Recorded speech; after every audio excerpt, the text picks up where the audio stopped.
Liberar a Xunqueira de Alba será un dos obxectivos do BNG de chegar a Ana Pontón á presidencia da Xunta de Galicia tras as eleccións do 18 de febreiro. O candidato Luís Bará asegurou que retirar os equipamentos de titularidade autonómica deste espazo será unha das prioridades. O exemplo negativo que son as instalacións do Centro de Vialidade Invernal da Axencia Galega de Infraestructuras da Xunta de Galiza, que está ocupando ilegalmente, ocupando con K, uns terreos do dominio público terrestre nun espazo natural de interese local como este Nil da Xunqueira da Gándara.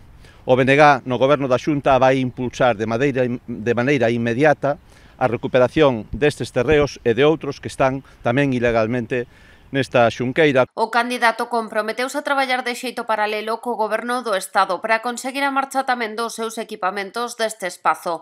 Tamén a posta en marcha dun plan de recuperación dos terreos degradados para poñer en valor o humidal. O BNG, desde o goberno da Xunta, vai traballar man con man co goberno municipal de Pontevedra, coa Deputación e con quen faga falta tamén co goberno central para impulsar o traslado destes equipamentos, destas instalacións a outros equipamentos e para recuperar un gran parque verde, unha grande zona verde de máis de 60.000 metros cuadrados que ten que ser un novo pulmón verde da cidade de Pontevedra. Bará puxo como exemplo da política ambiental do BNG a retirada do parque de maquinaria e da imprenta, a actuación impulsada polo anterior goberno da Deputación de Pontevedra, de PSOE e Bloque.